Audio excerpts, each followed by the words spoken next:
Ah, susah banget nih nyari pekerjaan saat ini. Iya nih, lulus malah jadi pengangguran. Iya, sampai ke San Francisco nggak dapet kerjaan itu. Aku ada ide nih, gimana kalau kita ternak ayam layar? Soalnya kan permintaan telur itu selalu tinggi. Terus modalnya juga nggak terlalu gede. Kayaknya bakal bisa continue gitu. Boleh tuh, apalagi menurutku telur juga salah satu sumber protein yang paling murah yang bisa dibeli sama masyarakat Indonesia juga kan, dibanding daging kan pasti lebih mahal, pasti otomatis penjualan juga lebih tinggi. Ya tuh boleh, aku setuju. Oke, kayaknya menarik juga. Yuk, coba mungkin bisa berhasil.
Ayo guys, ini gimana guys? Masa kita beli 300 ekor loh?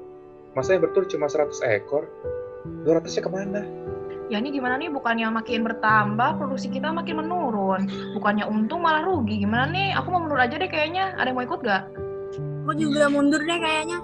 Udah capek rasanya. Aku juga udah nyerah, soalnya udah sejauh ini Mas Adi malah jadi lagi, malah rugi.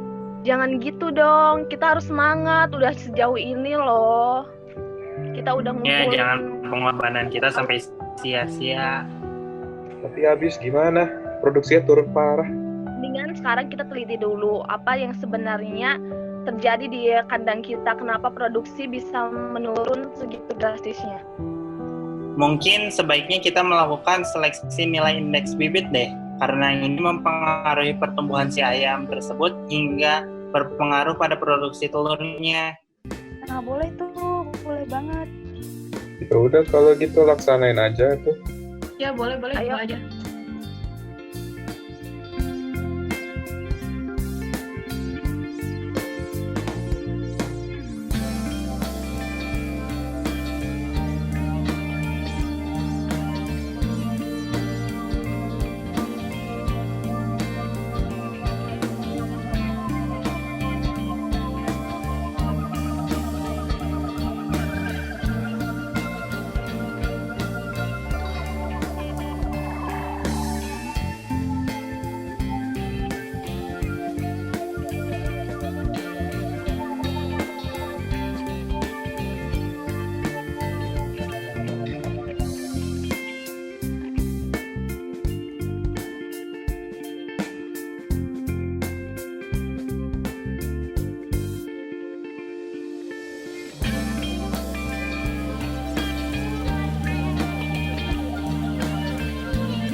saya Ragalo Dewantara, saya seorang mahasiswa dari Fakultas Kedokteran Hewan 4 dan saya ingin berbagi pengetahuan dengan Anda semua. Kali ini saya akan menjelaskan bagaimana pengaruh stres terhadap produksi telur ayam. Merupakan kondisi psikologis yang umum untuk semua makhluk hidup. Dalam kondisi biologis, stres dimulai dari sistem syaraf otonom yang menerjemahkan rangsangan stres menjadi respons aksi. Sistem syaraf ini bereaksi cepat saat menghadapi rangsangan stres. Pada ayam petelur, stres bisa menyebabkan penurunan daya sistem kekebalan tubuh dan penurunan produksi telur. Stres yang bisa terjadi pada ayam ada banyak. Contohnya, kekurangan nutrisi, suhu yang tidak sesuai, kondisi kandang yang tidak memadai, pola perlakuan yang tidak baik, dan keberadaan predator, serta masih banyak lagi yang bisa menjadi penyebab stres. Saat ayam mengalami stres, bagian hipotalamo-adrenocortical axis akan melepaskan hormon kortikosteron. Kortikosteron mencakup kurangnya pertumbuhan, peningkatan beban badan, perubahan metabolisme, peningkatan rasa takut, penurunan sistem kekebalan tubuh, hingga kematian. Penurunan metabolisme oleh kortikosteron akan menyebabkan ayam kekurangan nutrisi dan energi untuk pembuatan telur, sehingga ayam mengurangi produksi telur untuk menghemat energi saat stres. Satu kasus stres yang paling sering dihadapi dalam industri adalah heat stress. Heat stress ini disebabkan oleh suhu lingkungan yang terlalu tinggi bagi ayam. Karena tidak seperti manusia, ayam tidak mempunyai kelenjar keringat. Tubuh ayam ditutupi oleh bulu kecuali pada wajah dan kaki, di mana panas yang berlebih dilepas di daerah tersebut beserta bantuan respirasi dan ekskresi. Fenomena heat stress ini rawan terjadi saat cuaca panas dan saat transportasi ayam. Untuk mencegah heat stress ini, ayam diberi kandang dengan ventilasi yang baik, pengistirahatan ayam setelah perjalanan, pemberian air bersih, serta pemberian elektrolit, mineral, dan vitamin di pakannya. Masih banyak hal yang perlu diketahui tentang pengaruh stres terhadap ayam petelur. Sayangnya, pertemuan kita hanya sampai di sini saja. Jangan lupa like dan subscribe ya.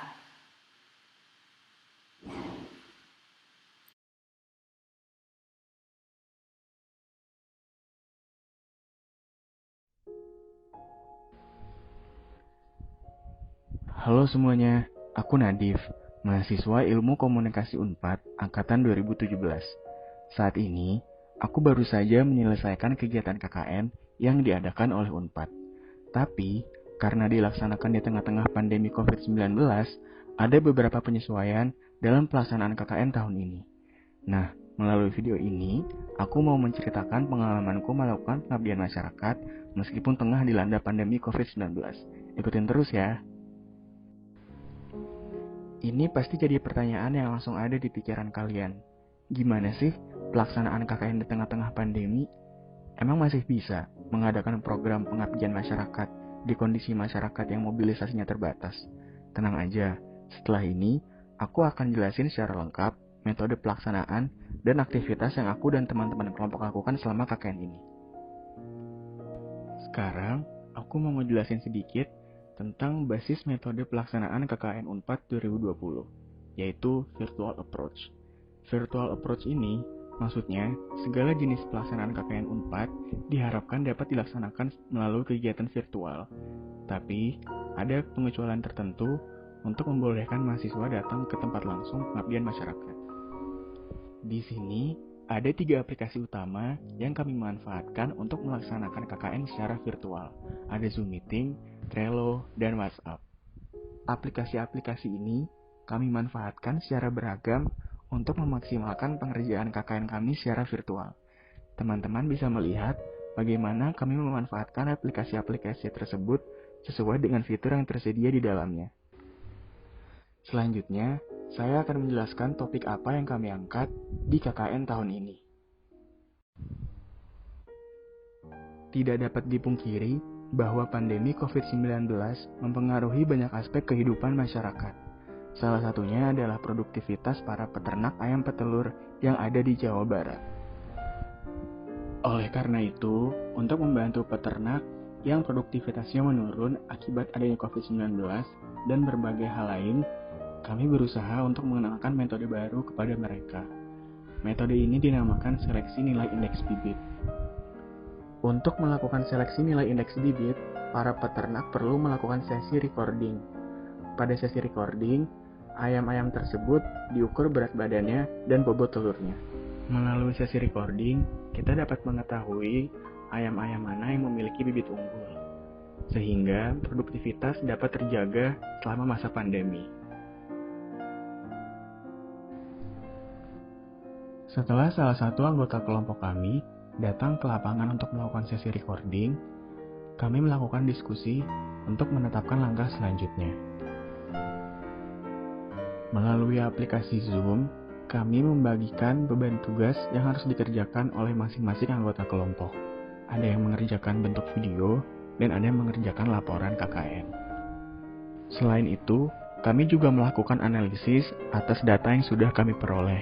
Pada bagian ini, teman-teman dari Fakultas Peternakan sangat membantu kami. Kami juga melaksanakan seminar online untuk membagikan pengalaman atau pengetahuan yang kami ketahui tentang pemeliharaan dan manajemen ayam. Pada seminar ini, terdapat 3 narasumber yang membagikan informasi yang berbeda-beda. Ada yang membagikan tentang pemilihan bibit dan manajemen praktis pemilihan ayam kampung, ada yang menjelaskan tentang seleksi nilai indeks ayam, dan ada yang menjelaskan tentang pembuatan pakan alternatif. Selain proyek kelompok yang sudah dijelaskan, kami juga diminta untuk mengerjakan proyek individu. Untuk proyek individu, saya mengangkat topik pemanfaatan aplikasi GoFood dan Instagram untuk pemasaran dan penjualan telur dan olahan ayam di masa pandemi. Di sini, saya menyajikan strategi yang bisa digunakan oleh para distributor untuk mendistribusikan telur dan olahan ayamnya. Untuk menemukan distributor yang bisa disosialisasikan terkait hal ini, saya dibantu oleh asisten rumah tangga keluarga saya. Saya meminta tolong untuk menanyakan kepada penjual yang ia temui di pasar untuk menanyakan terkait distributor telur atau olahan ayam. Kemudian, ditemukan distributor bernama Bu Surya yang mau disosialisasikan terkait hal ini. Beliau biasa mendistribusikan telur dan olahan ayam di pasar di Tanjung Priok, Jakarta Utara. Kami berbicara melalui telepon. Di sana, saya menjelaskan strategi yang saya buat.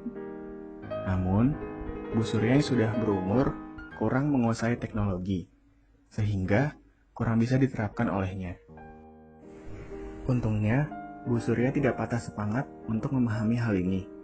Ia berkata bahwa ia akan meminta bantuan anak atau orang lain yang bekerja untuknya untuk membantu dia memahami strategi ini.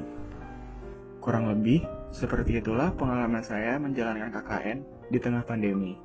Semoga video ini dapat dijadikan pembelajaran oleh para pembaca dalam melakukan kegiatan-kegiatan selanjutnya.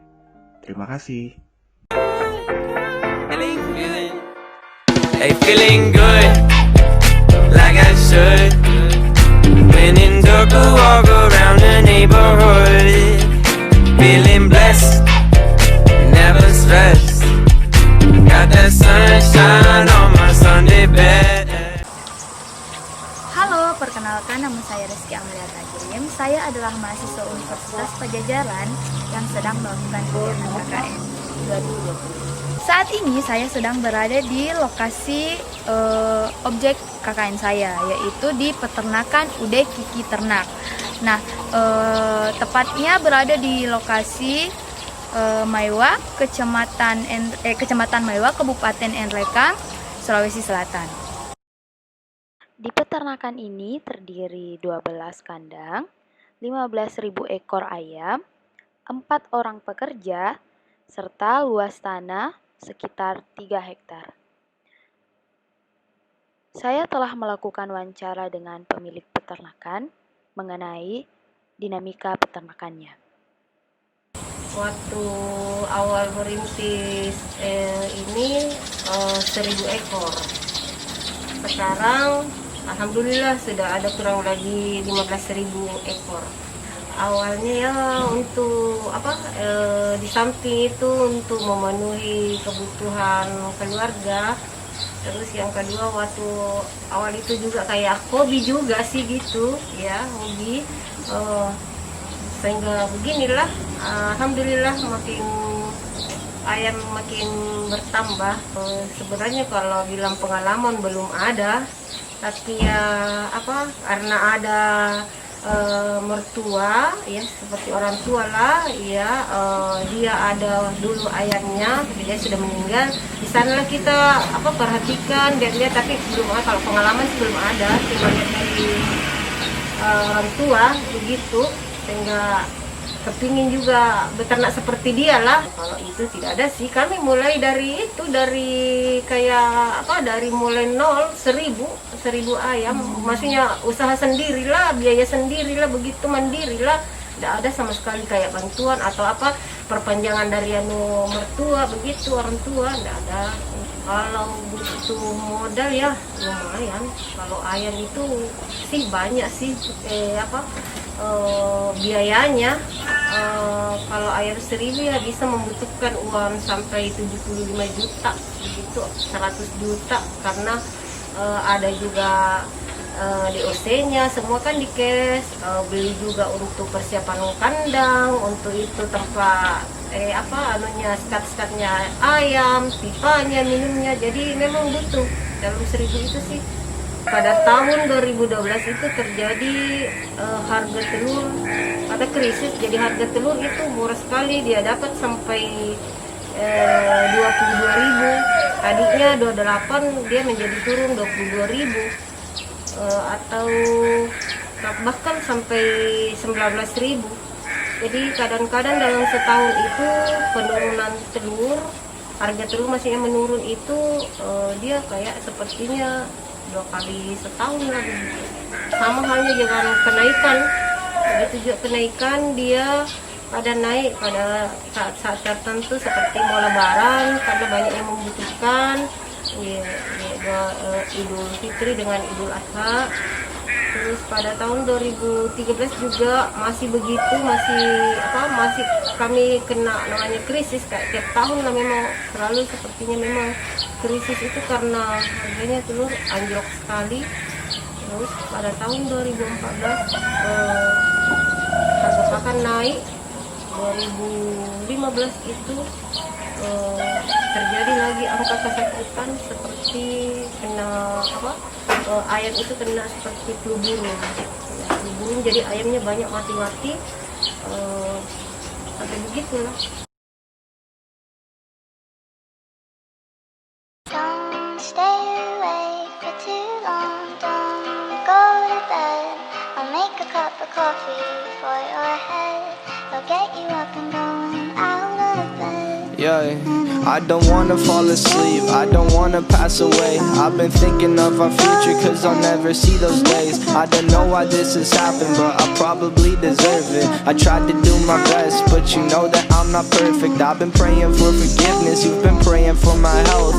When I leave this earth, hoping you'll find someone else. Cause yeah, we still young, there's so much we haven't done. Getting married, start a family, watch your husband with his son. I wish it could be.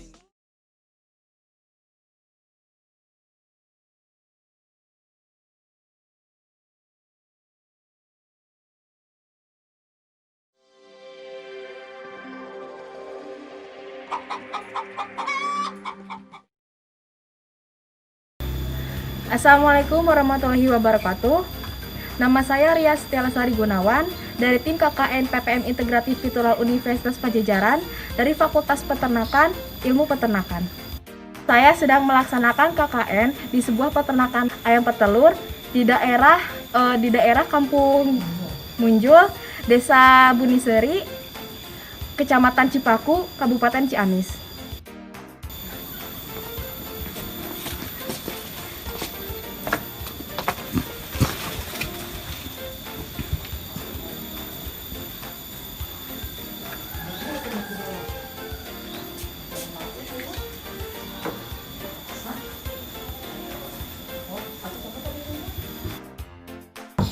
Assalamualaikum.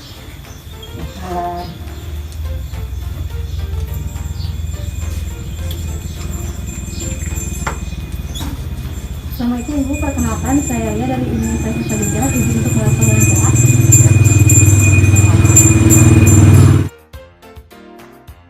Assalamualaikum warahmatullahi wabarakatuh. Ibu, perkenalkan nama saya Ria Setia Lestari Gunawan, tim KKN Unpad, izin untuk mewawancarai Ibu. Ya, Ibu, yang pertama nama Ibu? Yayan Suhaini. Ibu Yayan Suhaini. Nama peternakannya mungkin? Peternakan ayam.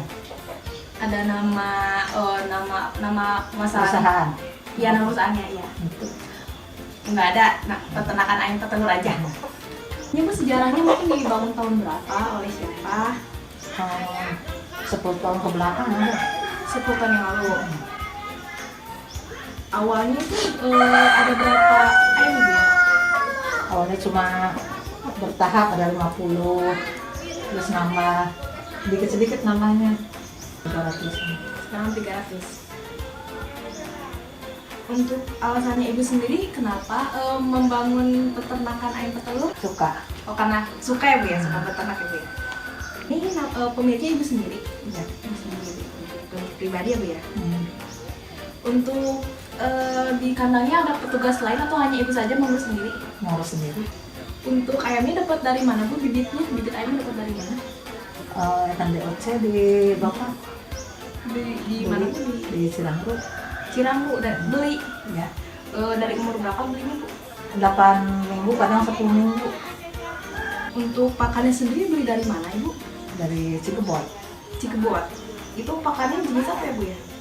Kesendrat, terus ya. Tanya Ibu kasih pakannya jam berapa Bu ya? Kalau pagi-pagi jam 7, siang jam 12-an. Untuk pengambilan telurnya jam berapa Bu ya? Kadang jam 2, kadang udah sore. Dijual ayam yang udah akhirnya? Iya, dijual. Umur berapa biasanya dijual? Umur 2 tahunan. Untuk produksi telurnya sendiri biasanya berapa Bu? Untuk seharinya biasanya? Atau semuanya bertelur? Belum, yang 150 belum bertelur. Kak Ibu melakukan recording catatan hariannya, Ibu nyatet gak di buku? Enggak, tidak ada recording ya. Kendala atau masalah yang sedang Ibu hadapi apa Bu selama pandemi ini? Itu parannya naik, kemarin kan parannya naik, harga telurnya untuk bulan puasa turun. Enggak, Ibu nggak bikin pakan alternatif? Langsung nggak bisa. Langsung aja deh Bu ya.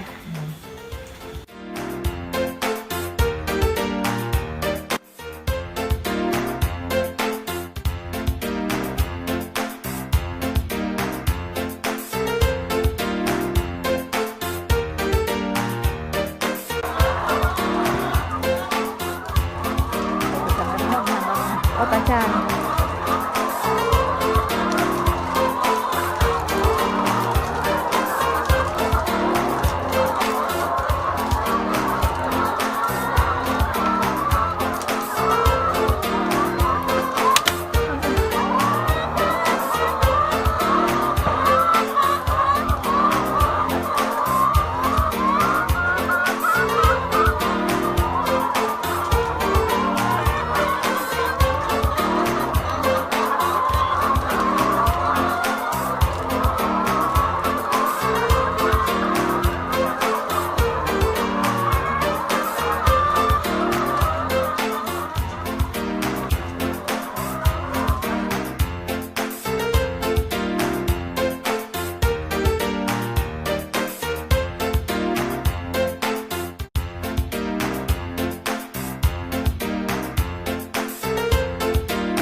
masuk lebih jauh, kita coba lihat dulu ini dari makan itu sendiri. Jadi kalau di istilah kita di peternakan itu ada istilah pakan. Kalau di manusia pangan. Nah, kalau pakan atau ini terdiri atas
Assalamualaikum warahmatullahi wabarakatuh. Perkenalkan, saya Maito Rustimansyah, NPM 2101041800001. Prodi Manajemen Produksi Media, Fakultas Ilmu Komunikasi, Universitas Pajajaran. Saya merupakan peserta KKN PPM Integratif Virtual 4 2020. Topik yang saya pilih adalah pemasaran nugget ayam sebagai produk peternakan di Desa Margomulyo, Bojonegoro. Karena menurut data BPS di Jawa Timur, daerah saya ini termasuk daerah yang cukup potensial untuk ayam broilernya. Apalagi kalau diolah menjadi makanan atau produk olahan yang enak, murah, serta bernilai gizi tinggi. Seperti halnya yang dilakukan keluarga saya, yaitu memasarkan produk olahan nugget ayam. Dalam pemasaran terdapat aspek 7P, yaitu 7P seperti itu. Adanya aspek tersebut adalah untuk menyeimbangkan kos agar tidak terjadi kerugian yang begitu parah. Apalagi harga ayam akan naik turun. Jadi poin pada aspek 7P itu cukup membantu untuk menyeimbangkan kos. Kalian memasarkan produk melalui media offline dan online. Nah, kalau offline-nya ada di rumah, sedangkan online-nya bisa cek di Instagram kami. Username-nya saya tulis di bawah ini. Di akhir sesi akan ada demo masak, demo pembuatan nugget ayam. Jadi kalau penasaran bisa simak videonya berikut ini.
pertumbuhan ekonomi dan kesadaran masyarakat akan pentingnya kebutuhan protein hewani telah mendorong peningkatan konsumsi protein hasil ternak. Telur merupakan salah satu produk peternakan yang memiliki tingkat permintaan yang tinggi. Hal ini disebabkan karena harga telur cukup murah dan mudah didapatkan, sehingga dapat menjangkau seluruh lapisan masyarakat. Telur ayam ras mengandung 12,7% protein, 11,3% lemak, 0,9 karbohidrat, 1% abu, dan juga mengandung 73,7 kadar air. Telur konsumsi umumnya dihasilkan oleh ayam ras petelur. Ayam ras petelur adalah hasil rekayasa genetik yang diupayakan agar mencapai performance yang optimal sehingga dapat memproduksi telur dalam jumlah banyak. Terdapat beberapa jenis ayam ras petelur yang dikembangkan di Indonesia. Di antaranya ialah ayam ras petelur coklat atau hibrid, ayam Lohmann Brown, ayam petelur putih atau white leghorn, ayam Plymouth Rock, dan masih banyak lagi. Dalam memilih ayam ras petelur unggul untuk dibudidayakan, harus mempertimbangkan beberapa hal. Di antaranya yaitu produksi telur harus tinggi, kualitas telur bagus, ayam petelur berasal dari bibit yang diketahui keunggulannya, ayam cepat mencapai usia dewasa kelamin yaitu hanya dalam waktu 18-20 minggu. Ukuran telur normal, bebas dari sifat mengeram, tidak mudah stres, konversi pakan ayam rendah, pertumbuhan dan perkembangan normal, juga relatif cepat, harga DOC bersaing, kemampuan beradaptasi tinggi dan tidak memiliki cacat. Mari kita tengok perkembangan ayam ras petelur di Indonesia. Berdasarkan data yang dikeluarkan oleh Badan Pusat Statistik, dari tahun ke tahun produksi telur dan populasi ayam ras petelur terus mengalami peningkatan. Hal ini membuktikan bahwa peternakan ayam ras petelur masih memiliki peluang yang besar untuk terus berkembang. Dari banyaknya pelaku usaha peternakan ayam ras petelur di Indonesia, beberapa di antaranya ialah peternakan rakyat. Menurut Sohaji tahun 1995, peternakan rakyat masih memegang peranan sebagai aset terbesar dalam pembangunan peternakan nasional. Tetapi, sampai saat ini tipologinya masih bersifat sambilan atau tradisional yang dibatasi oleh usaha kecil, teknologi sederhana, dan produknya berkualitas rendah. Sampai sekarang tidak banyak perkembangan yang terjadi dalam peternakan rakyat di Indonesia. Nyaris sama persis seperti apa yang dikatakan oleh Sohaji pada tahun 1995, yaitu dibatasi oleh usaha kecil, teknologi yang sederhana, dan produknya masih relatif berkualitas rendah. Walaupun masih belum banyak berkembang, menurut Benardi tahun 2019, usaha peternakan di Indonesia sampai saat ini masih didominasi oleh peternak rakyat, yaitu yang berskala kecil, yang mencapai 98%, di mana secara nasional jumlah peternak kecil atau peternak rakyat di Indonesia mencapai 4,2 juta orang. Peternakan ayam layar Bapak Syafrizal yang Anda lihat saat ini berada di Kota Tua Muka, Kecamatan Muka, Kabupaten 50 Kota, Sumatera Barat. Merupakan salah satu pelaku usaha peternakan rakyat yang sudah turun-temurun memelihara ayam ras petelur. Meskipun sudah turun-temurun memelihara ayam layar, namun tidak banyak perkembangan yang terjadi di peternakan ayam layar Bapak Syafrizal ini. Mengingat peternakan merupakan salah satu sektor ketahanan pangan nasional, hal ini masih harus menjadi PR bagi pemerintah serta seluruh akademisi peternakan dan teknisi peternakan di Indonesia untuk terus mendorong agar peternak rakyat semakin berkembang.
sebelum kita bandingkan, saya akan menceritakan terlebih dahulu kondisi pencahayaan pada kandang itu sendiri. Nah, kandangnya ini mempunyai 2 sumber cahaya lampu yang mempunyai tingkat keterangan kurang lebih 5 watt pada setiap lampu, dan lampu ini terletak pada setiap ujung kandang. Setelah kita mengetahui kondisi kandang, barulah kita membandingkan antara data tingkat konsumsi pada minggu pertama dengan minggu kedua. Minggu pertama merupakan kondisi yang mempunyai cahaya yang kurang baik. Sehingga kalau kita lihat dari data yang ada, range rata-rata sisa pakan yang tersisa pada minggu pertama itu sekitar 1.500 sampai 3.000 gram per hari. Sedangkan yang diberikan untuk hijauan itu kurang lebih 5,5 kg per hari. Ini dapat diindikasikan bahwa hampir 2/3-nya itu tidak termakan oleh domba. Sedangkan untuk data sisa pakan pada minggu kedua, kalau kita perhatikan itu memiliki range antara 1.000 sampai 2.000 gram per hari. Ini dapat dilihat memiliki tingkat konsumsi yang lebih tinggi dibandingkan pada minggu pertama, hanya dengan menambahkan 1 bohlam lampu pada bagian tengah kandang. Tetapi tidak hanya faktor cahaya juga sebenarnya bisa juga dikarenakan oleh faktor makanan yang diberikan. Jika hijauan yang diberikan pada domba terlalu banyak batang dari hijauan itu sendiri, maka domba biasanya enggan untuk memakannya. Tapi jika hijauan yang diberikan banyak bagian daunnya, maka domba akan baik memakannya. Tapi kalau kita lihat dari data yang kita miliki, ini dapat indikasikan bahwa memang domba sangat mengutamakan indera penglihatannya atau secara visual. Otomatis jika visualnya terhambat dikarenakan cahaya yang kurang pada kandang, aktivitasnya juga akan terhambat. Salah satunya itu makan. Jika kita lihat juga dari data, cahaya yang kurang baik pada kandang juga membuat domba kesulitan untuk makan, sehingga biasanya pada malam hari domba tidak akan memakannya jika kondisi cahaya kandang itu sangat buruk atau tidak layak. Sedangkan untuk kandang yang memiliki cahaya yang baik, domba pun dapat memakannya pada waktu malam hari tanpa terganggu. Kenapa domba bisa dikatakan makan pada malam hari? Ini juga bisa dikarenakan dari pola pemberian pakannya. Jika pemberian pakan domba itu dilakukan pada sore hari, otomatis domba tidak akan langsung menghabiskan rumput itu dalam waktu yang singkat, sehingga dia memerlukan waktu yang jauh lebih panjang. Karena domba merupakan hewan ruminansia, sehingga dia memiliki banyak progres untuk memakannya.